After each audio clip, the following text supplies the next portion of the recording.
안녕하세요. 반갑습니다. 안녕하세요. 네, 우리 조은희 목사님 나오셨습니다. 네, 반갑습니다. 네, 오늘은 좀 비판에 대해서 이야기를 해보려고 합니다. 네, 모든 목회자는 비판 속에 있다. 책 제목이 비판 속에 있는 목회자들이라고 하는데, 영어 제목이 뭐죠? Pastors 네, 패스터. and 네. their critics. 네. 뜻이? 목회자들하고 그들의 비판, 비평. 음. 목회자들 비판 많이 받잖아요. 많이 받으세요? 사실 우리 문화가 목회자의 잘못을 보고도 이렇게 직접 이야기하는 그런 문화는 아닌 것 같아요. 아, 그래요? 저는 비판 되게 많이 받아봤는데 아, 그래요? 목사답지 못한 외모 때문에.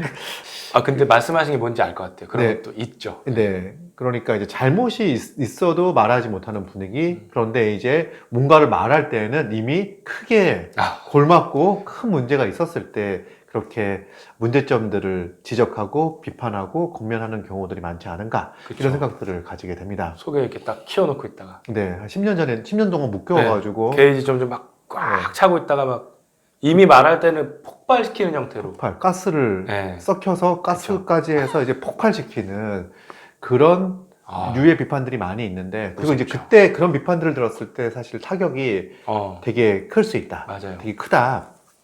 그런데 우리가 그 목회자가 항상 비판 속에 놓여져 있고, 그럴 때 이 비판을 어떻게 잘 대처하고 대응해야 되는가, 네. 이게 중요한 것 같습니다.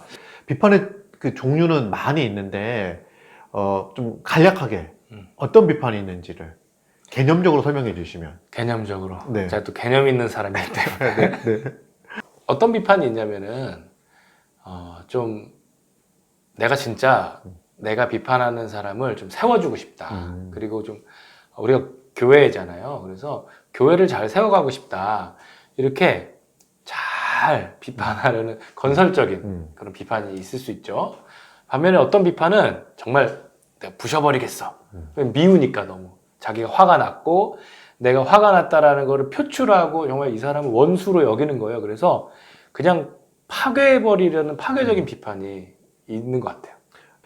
기본적으로 비판하는 사람의 입장에서 건설적인 비판이 있을 수 있고, 네. 또 하나는 파괴적인 비판, 무너뜨리거나 또 그가 가지고 있는 인격과 그가 이뤄낸 모든 것들을 무너뜨리기 위한 목적을 가진 악의적이고 파괴적인 비판이 있을 수 있다. 맞습니다. 비판이 있다라고 이제 말씀을 해주셨고요. 네. 그 건설적인 비판과 파괴적인 비판을 볼 때에도 또 구체적으로 들어가면 또 이제 정당한 내용들을 가지고 하는 비판이 있을 수도 있고, 그렇죠. 또 왜곡, 허위 사실 이런 걸 가지고 하는 비판도 있을 것 같아요. 네. 근데 그건 네. 되게 복잡하죠. 왜냐면 사실에 근거한 비판의 경우에는 뭐 아무리 듣기가 어렵더라도 인정할 수밖에 없을 텐데, 어떤 경우에는 전혀 거짓에 근거해서 근거 없이 감정적으로만 그냥 막 내지르는 비판이 있을 수도 있죠. 근데 또 이게 되게 애매한 게 뭐냐면 이게 자기가 이제 비판하는 사람이 나는 지금 저 사람이 미우니까 온갖 거짓을 가지고 이 사람을 무너뜨리겠어. 이건 누가 봐도 악의적인 거잖아요. 근데 현실에서 이제 많은 경우에 어떤 게 있냐면 진심으로 그렇게 믿고 있는 거예요. 이 사람이 나에게 아주 안 좋게 했고 해를 가려고 아주 그냥 악마처럼 나한테 했어. 그래서 나는 이 사람을 아주 부셔버려야만 돼. 이걸 진심으로 그렇게 믿고 있는데 정말 객관적인 사실을 놓고 따져보면은 그게 전혀 사실이 아닌 경우가 있어요. 그래서 현실에서는 아주 그러니까 딱 무자르듯이 어떤 건 건설적인 비판, 어떤 건 파괴적인 비판, 또 어떤 거는 사실에 근거한 정당한 비판, 어떤 거는 사실 무근한 뭐 부당한 비판, 이렇게 딱 무자르듯이 나누기는 어렵다라는 측면이 좀 있는 것 같아요. 먼저 성경에서도 이제 비판을 하는 경우와 비판을 받는 경우들이 이제 많이 나오는 것 같아요. 네, 인생사가 다 그런 것 같습니다. 아주 인생사죠. 네. 비판이.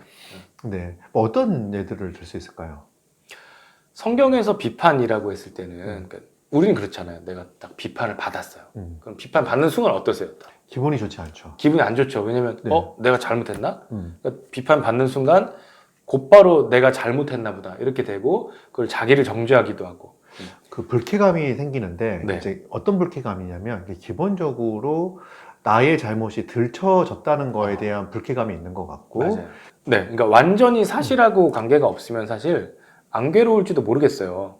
그런데 비판을 받는 순간 내가 원래 가지고 있던 약점, 부족함, 그리고 더 나아가서는 내가 가지고 있는 죄악 이렇게 드러나다 보니까 그게 괴로움을 아주 가중시키는 거겠죠. 근데 성경에 보면요, 최초로 비판을 받은 게 누구냐? 성경 역사에서 최초로 비판을 받은 게 누구일 것 같으세요? 네.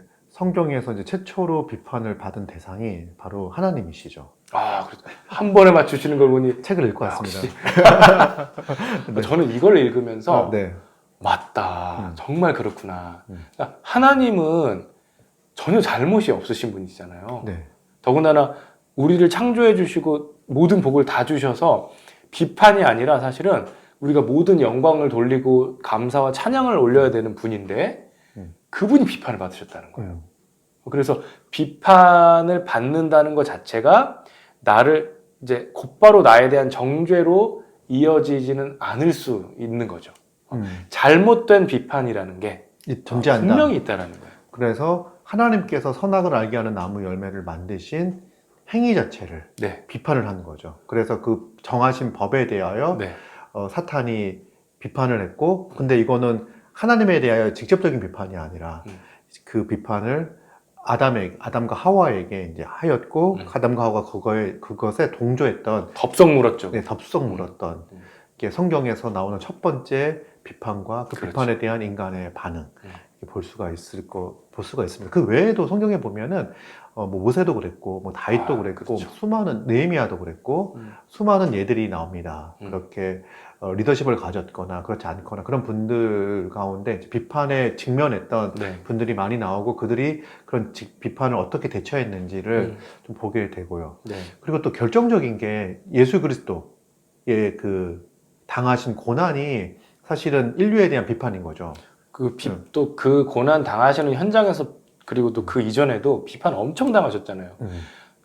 하나님이 이 땅에 사람으로 오셨는데 무슨 죄가 있으시겠습니까? 죄가 전혀 없으신 분이시고 우리를 구원하시기 위해서 오신 분이잖아요. 근데 그분이 비판을 받으셨다면 우리는 비판 받아도 싸죠. 그러니까. 이거 원리가 그거 같아요. 우리가 죄가 없을 때, 잘못이 없을 때도 비판을 받을 수 있다. 네. 그러나 사실 우리를 돌아봤을 때 비판을 받지 않고 살아가는 게 환상이다. 환상이고, 환상. 그건 허황된 꿈. 네, 뭔가 잘못된 거죠. 그렇죠. 비판을 받지 않고 살아가는 그런 순간이 잘못되었다. 근데 그거 그렇게 생각 못해서 초반에 목회 초반에 고생 많이 했던 것 같아요. 네. 왜냐하면 신학교에서 안 알려주잖아요. 이제 목회 현장에 나갈 건데 그러면 비판을 받을 것입니다. 이거 알려줬으면 정말 좋았을 것 같은데 예상을 못했던 거예요. 그러니까 어떤 거냐면 제가 목회자가 되었고 이제 성도들을 사랑하고 하나님 말씀 잘 전하고 목회를 잘만 하면 그러면 비판을 받지 않을 것처럼 생각을 하고 있었던 것 같아요. 목회 현장이 그렇지가 않죠. 잘 하더라도 또 어떨 때는 복음을 잘 전해 보려다 보니까 오히려 복음을 너무 잘 충실하게 전하려고 하다 보니까 받는 비판들도 있다는 거죠. 그래서 모든 사람은 그냥 이 세상에서 비판을 받는데 특히나 목회자는 반드시 비판을 받게 되어 있다. 이거를 그냥 기본값으로 네, 기본값이다. 아예 설정을 해놓고 비판은 우리의 현실이니까 비판을 받을 수밖에 없는 거니까 그럼 이거를 어떻게 잘 대처하고 어떻게 더 이 비판을 통해서 우리가 유익을 더 얻고 하나님의 뜻이 이루어지는 방향으로 나아갈 것인가 이걸 고민하는 게 훨씬 지혜로운 거겠죠. 자, 그러면 이제 그 실제적으로 이 비판을 다루는 실질적인 어떤 원리들이 있을 것 같아요. 맞아요. 그죠? 네. 첫 번째로 가장 중요한 건 뭐냐면요. 비판을 현실적으로 인식하는 게 중요합니다. 우리가 보통 비판에 대해서 너무 비현실적인 인식을 가지고 살아가는 경우가 많다는 거예요. 첫 번째로 뭐냐면 우리가 이제 목회자잖아요. 우리가 목회하고 있는 이 목회 현장에 대해서 내가 잘만 하면 아무도 나를 비판하지 않고 모두가 나를 사랑하고 막 그런 거 있잖아요. 환상. 모두가 이 목사님을 막 좋아해주고 존경하고 또 막 다 위해주고 이것만 있을 거라고 예상을 하는데 이게 비현실이라는 거예요. 또 하나는 뭐냐면 자기 자신에 대한 비현실적인 착각. 내가 왠지 되게 나는 옳다. 그 책 제목 들어보셨어요? 아이는 언제나 옳다. 근데 거기서 아이는 이제 어린 아이들인데 네, 네. 아이, 나. 네. 나는 언제나 옳다. 이렇게 생각하게 되면 누군가가 비판을 나한테 던지는 순간 누가 잘못된 거냐면 나는 옳으니까 이 사람이 잘못된 거. 그리고 이 사람이 지금 큰 죄를 짓고 있는 거죠. 그러니까 나는 정당한 비판으로부터는 완전히 자유로운 사람이라고 믿는 거, 그 문제가 있는 거죠. 뿐만 아니라 비판 자체에 대한 비현실적인 생각도 있어요. 뭐냐면 비판은 무조건 그 자체로 나쁜 거야.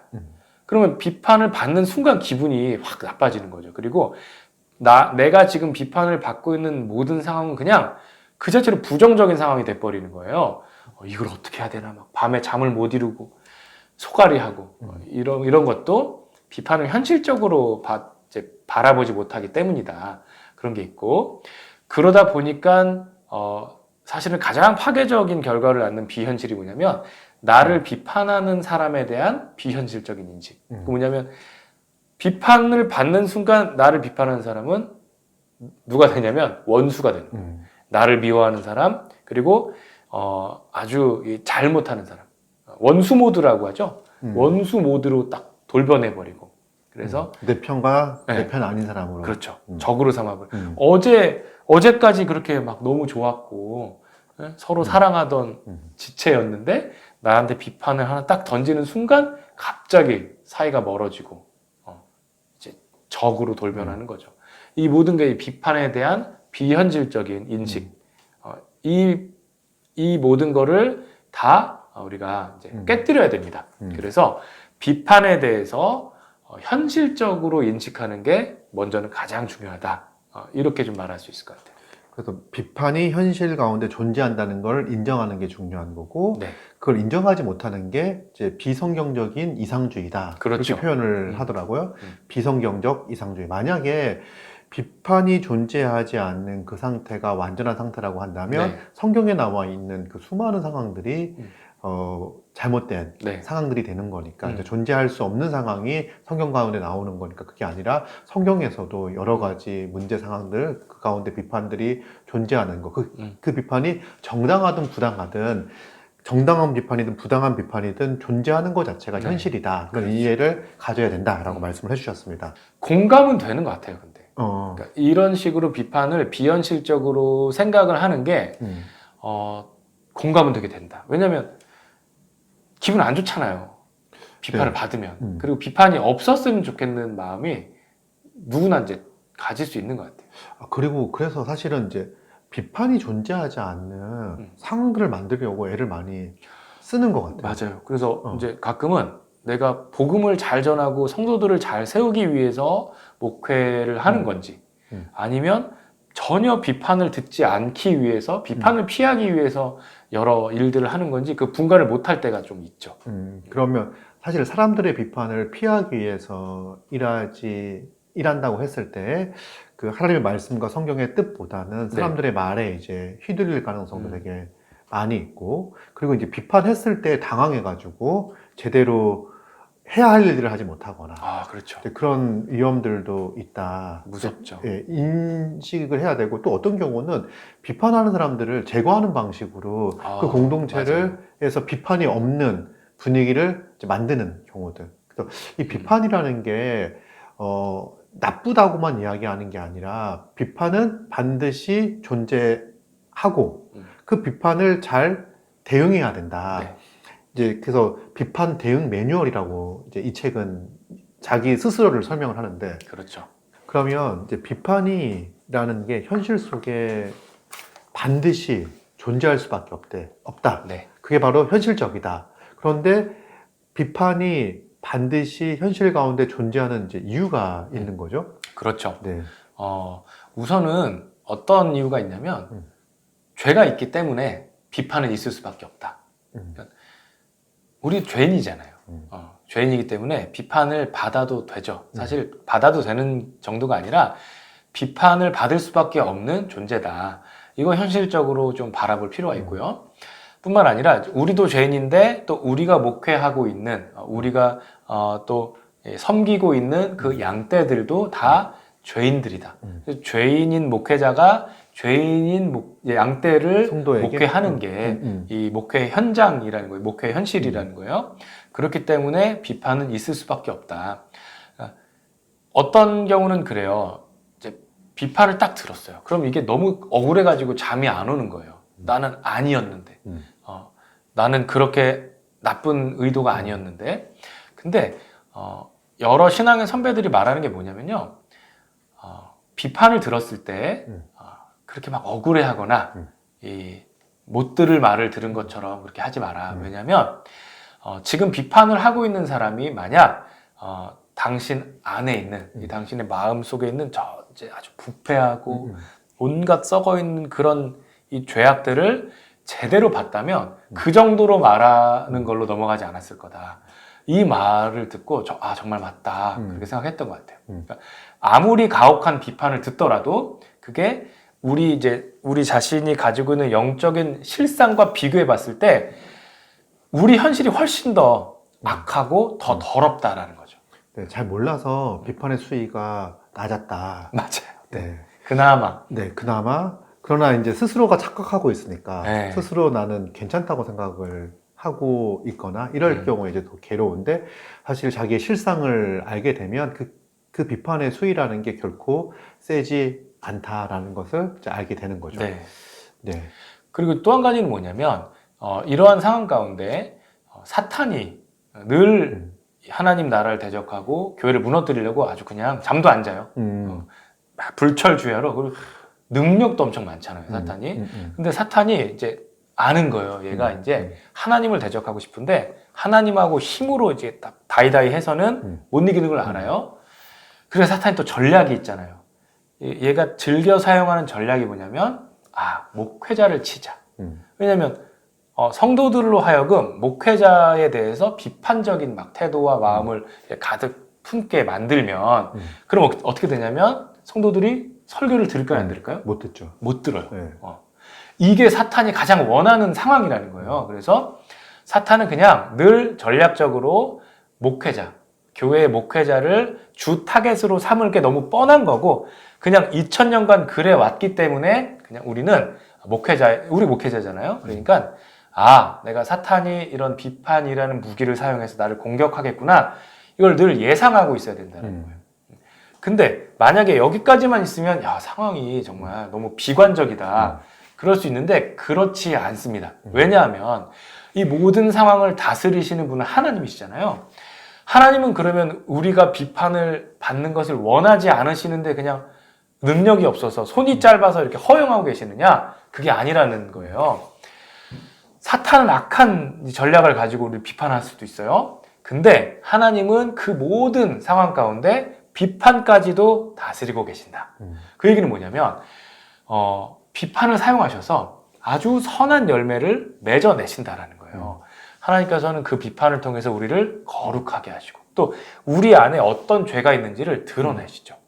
그리고 그 죄를 다루시고 그리고 더 나아가서는 비판을 통해서 우리의 목회가 오히려 훨씬 더 풍성한 열매를 맺을 수 있도록 발전시키시고 개선시키시고 그래서 하나님이 비판을 사용하신다라는 거를 알고 있는 게 되게 중요한 것 같아요. 비판을 현실적으로 이해할 때 몇 가지 고려해야 될 것들이 있을 것 같아요. 그렇죠. 네. 이제 여기까지 생각이 됐을 때 비로소 비판을 진짜 현실적으로 생각하고 현실적으로 좀 대처할 수가 있는데 여기서 이제 따져봐야 되는 게 뭐냐면 지금 나를 비판하는 사람이 누군가 어떤 사람으로부터 온 비판인지를 잘 따져봐야지 거기에 맞게 이제 뭐라 그러죠?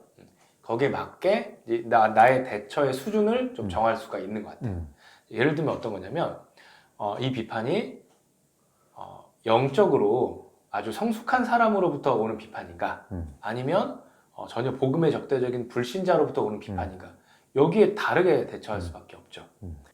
이 둘 중에서 어떤 경우에 좀 더 그 비판에 정말 심각하게 귀를 기울여야 될 것 같으세요? 영적으로 성숙하신 분이 하는 비판에 당연하죠. 대해서는 네. 예, 맞아요. 그런 식으로 음. 어떤 사람이 나를 비판하는가를 현실적으로 이제 음. 딱 바라볼 수 있어야 된다는 거예요. 음. 또 어떤 게 있냐면 지금 비판하고 있는 사람이 나랑 관계가 어떤가. 음. 평소에 나를 아주 이제 사랑해주고 굉장히 나를 위해주고 나의 사역을 지지해주던 뭐 직분자 계열 이런 분들이 하는 비판의 경우에는 훨씬 더 귀 기울여 들을 필요가 있죠. 반면에 뭐 나랑 별로 관계가 없거나 아니면 뭐 요즘 페이스북 같은 데서 내가 글 하나 올렸더니 누가 막 신랄하게 비판을 했어요. 근데 모르는 사람이에요. 그런 경우에 이렇게 심각하게 받아들일 필요가 없다는 거예요. 잠 못 자고 거기다 어떻게 댓글을 달까. 그러니까 이런 식으로도 비판을 현실적으로 좀 바라볼 필요가 있다. 또 하나는 이제 어떤 거냐면 나를 비판하는 사람의 숫자가 되게 중요합니다. 예를 들어서 뭐 한두 명, 정말 아주 그냥 특정 한두 명 정도가 비판하는 사안이라면 그것 때문에 나의 목회 전체 방향을 바꿔버린다든지 이건 지혜롭지 않을 수 있죠. 반면에 교회의 대다수, 더군다나 이제 신실한 사람들 혹은 직분자들 대부분이 반대하고 비판을 하는 거라면 그건 이제 정말 여기 하나님의 메시지가 있을 수 있겠다 하고 귀를 기울이고 또 고쳐나가고 기꺼이 그런 태도가 좀 필요하겠죠. 그러면 이제 그 비판을 이해할 때도 네. 우리 비판하는 분들의 상황과 이런 것들을 고려해가지고 비판을 좀 대처해야 된다. 네. 그래서 모든 비판을 같은 정도의 강도와 충격으로 받아들일 때 사실 엄청 괴롭고 힘들 것 같아요. 맞아요. 그리고 정작 심각하게 다뤄야 할 비판을 놓쳐버리는 경우들도 있을 수 있을 텐데 맞습니다. 그 어떤 내용의 비판이라고 했을 때에도 사람에 따라서 우리를 비판하는 사람에 따라서 대응하는 방식들의 차이가 있을 수 있다는 것들을 좀 이해를 하게 됩니다. 네. 자, 그 다음에 또 어떤 얘기를 할 수 있을까요? 그리고 이제 여기까지 눈이 열리면 점점 현실이 더 보이는 거예요. 어떤 현실이 보이냐면 내가 딱 비판을 받았을 때 어떡하지? 내가 여기서 이 비판에서 벗어나야 되는데 여기 눈이 딱 매몰돼 있을 때는 안 보이던 거. 뭐냐면 나를 너무 악의적으로 비판하는 이 사람이 너무 미우려고 할 때 그 미움으로 가지 않고 이 사람이 지금 영적으로 상태가 굉장히 위험한 상황이구나.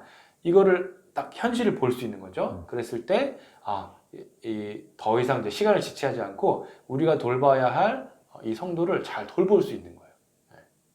그렇게 해서 이제 현실에 대한 인식을 더 이제 현실에 대한 인식을 통해서 지금 상황이 지금 막 모든 사람이 다 나에 대해서 반기를 들고 막 교회를 무너뜨리고 이런 상황이 아니라 지금 이 한 영은 이 한 성도가 아주 나의 목회적인 돌봄을 굉장히 필요로 하고 있는 상황이구나. 이 현실을 인식해서 그거에 맞춰서 정말 잘 돌보고 위로하고 또 이렇게 말씀으로 잘 권면하고 이렇게 해줄 수 있는 상황임을 알아차릴 수 있는 거죠.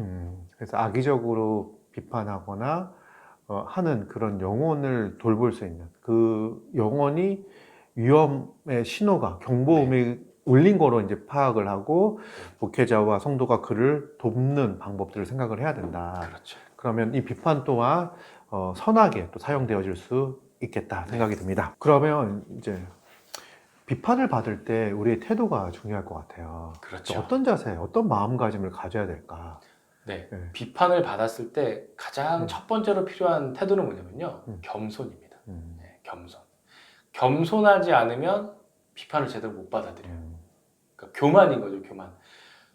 이 책에서 아주 교만에 대해서 되게 잘 묘사를 해주고 있는데 교만이 저 너무 재밌더라고요. 뭐가 그렇게 재밌길래? 제 얘기 같아가지고. 네. 얼굴 빨개졌죠, 지금? 원래 빨갛습니다. 교만이 뭐냐면요. 네. C.S. 루이스가 이런 말을 했대요. 교만은 뭐냐면 다른 사람들보다 높은 위치에 올라가 있는 것을 즐거워하는 마음이다. 내가 다른 사람들보다, 그러니까 벌써 비교를 하는 거죠. 이게 이제 어디서 온다는 생각이 드냐면 하나님으로부터 멀어져 있을 때, 혹은 나의 어떤 뭐 자존감이라든지 뭐 나의 가치를 절대적인 하나님으로부터, 그러니까 하나님에게서 찾지 않을 때, 그럼 당연히 남들과 비교해가지고 내가 비교 우위, 내가 다른 사람들보다 더 높은 위치에 올라가 있는 걸 즐거워할 수밖에 없겠죠? 그럴 때 생기는 게 뭐냐면 자기 자신에 대한 기대를 막 여기까지 올리는 거예요. 높이는 거죠. 높은 기대를 가지고 있는 거예요. 그래 본 적 있으세요? 아니요. 저는 진짜 그래 본 적이 있는 것 같아요. 그래 본 적이 이 기대. 자기에 대한 기대? 자기에 대한 기대. 근데 이게 다 거짓이에요. 현실이 아닌 거예요. 사실 나는 그런 사람이 아닌데 나를 막 여기까지 기대를 높여놓고 잠깐 동작을 해야 돼요. 그러니까 이 나에 대한 기대를 막 여기까지 쫙 높여놓고 이걸 받치고 있어야 되는 거예요. 근데 이게 그냥 받쳐지는 게 아니고 근거들이 필요하잖아요. 그러니까 마치 이제 불을 계속 태우려면은 뗄감이 필요한 것처럼 자신의 한껏 높여놓은 자기에 대한 기대를 탁 받쳐놓고 유지하고 계속 섬기려면 뭐가 필요한지 아세요? 다른 사람들의 칭찬, 인정 이런 게 필요한 거예요. 그러니까 온갖 모든 노력을 기울여서라도 다른 사람들로부터 막 인정을 받고 칭찬받고 칭송을 받고 여기에 이제 모든 에너지와 정말 내가 가진 모든 자원을 다 투입하는 거예요. 이런 사람이 제일 못 견디는 게 뭐겠습니까? 비난이죠. 비난이에요. 네. 다른 사람들이 나에 대해서 비판하는 거. 음. 그게 설사 사실에 근거한 거라고 하더라도 아니 그런 경우는 더 못 참죠. 사실적인 비판 그리고 설사 나를 위해서 정말 나를 더 발전시켜주기 위해서 건설적인 비판까지 가지도 않아요. 그러니까 그냥 요만한 지적 받을 수 있잖아요. 그쵸. 제가 왜 이렇게 흥분하냐면 제가 이 책을 통해서 아 내가 이런 사람이구나 이걸 너무 발견해가지고 누가 나한테 정말 발전을 위해서 조그만 지적을 해주는데 그걸 못 참더라고요 제가. 그걸 가지고 막 어떻게 나한테 대해서 이렇게 생각할 수가 있어. 나는 완벽까지는 아니더라도 나는 그쵸. 이렇게 괜찮은 사람인데 나는 이렇게 흠이 없고 아주 좋은 사람인데 마음이 힘들더라고요. 이 교만을 드러내주는 게 뭐냐면 바로 비판이다. 비판이니까 우리에게 굉장히 유익한 거죠. 그 비판을 받았을 때 나의 태도가 어떠하냐에 따라서 내가 교만한지 교만하지 않은지를 알 수 있는 바로미터 같은 게 될 수 있다. 그리고 내가 교만하구나 라고 생각이 들었을 때 좀 겸손히 자기를 낮출 수 있는 기회가 되는 거죠.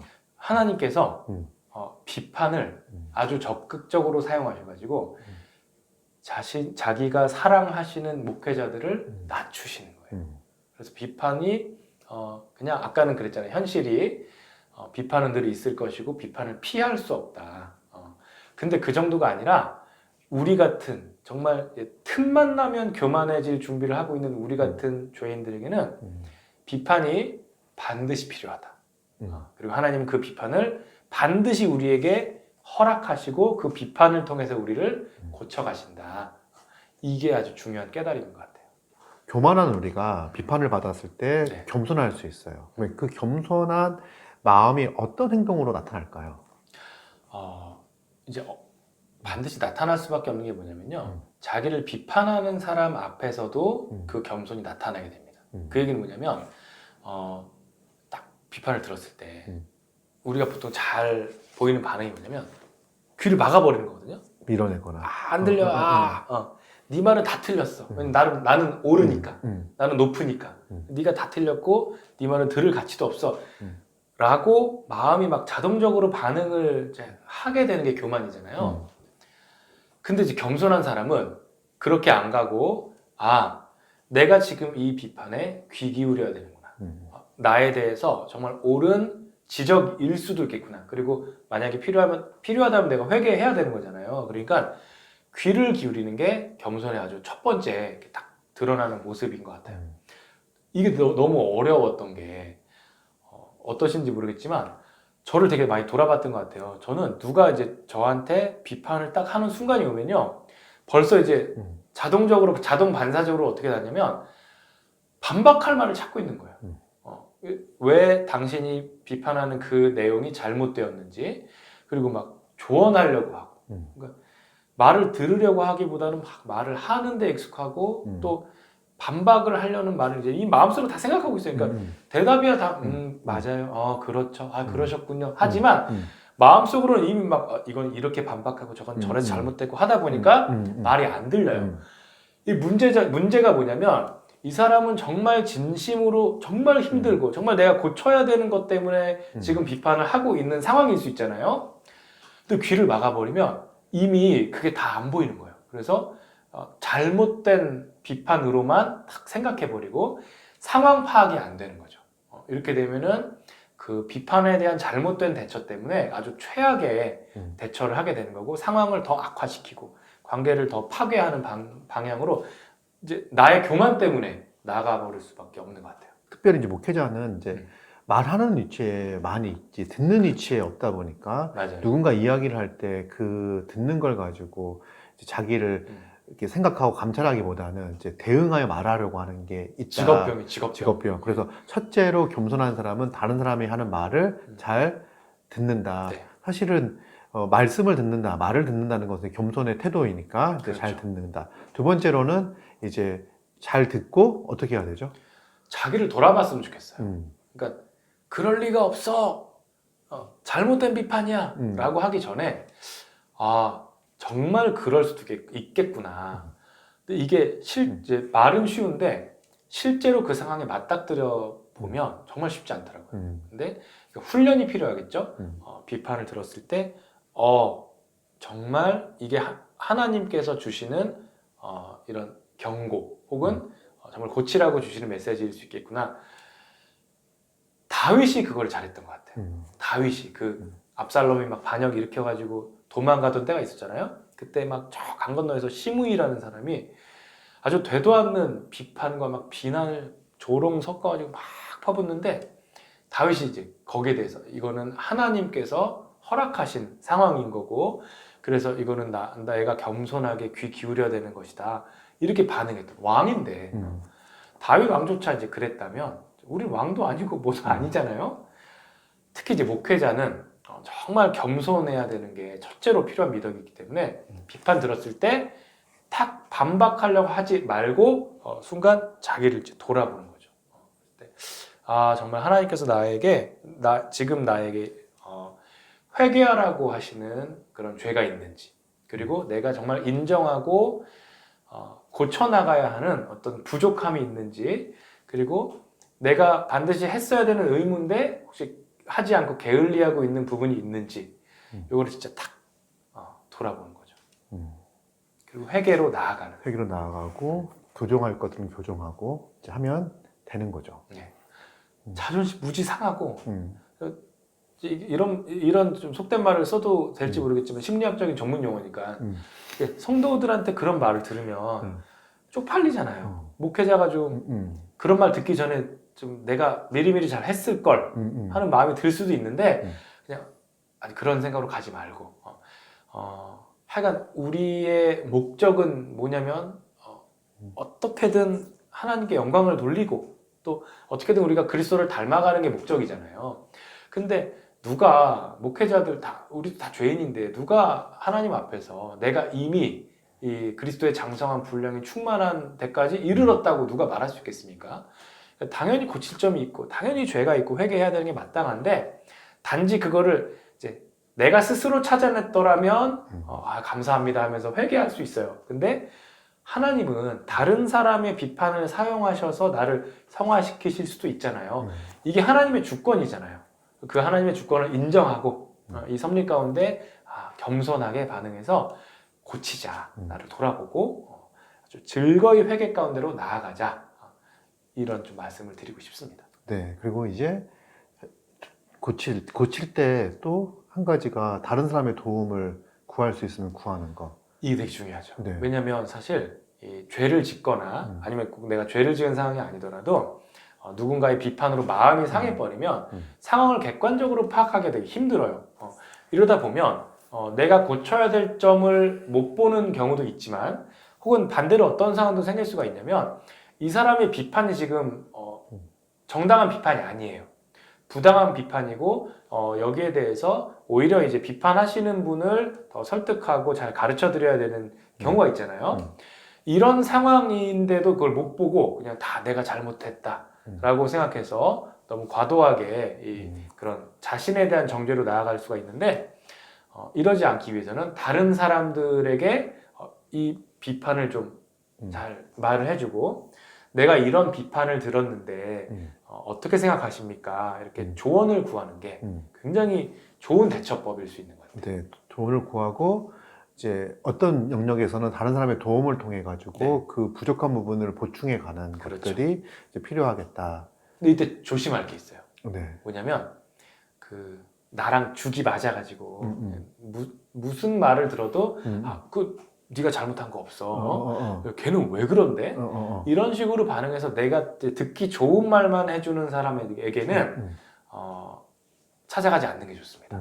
그럼 또 이 내가 들었던 비판을 이야기하는 가운데 막 또 다른 비방과 비판하는 사람의, 분에 대한 비방과 험담으로 막 이게 될 수 있기 때문에 그리고 유익하지도 않죠. 그래서 근데 또 반대로 무슨 말만 들으면 네가 잘못했네 이런 경우도 되게 좋지 않겠죠. 네. 그래서 정말 신실하고 나를 잘 알고 또 사랑하는 가운데 상황을 최대한 객관적으로 그리고 성경적인 관점에서 보고서 정확하게 나에게 조언해 줄 수 있는 사람 그런 분을 찾아가서 도움을 요청하는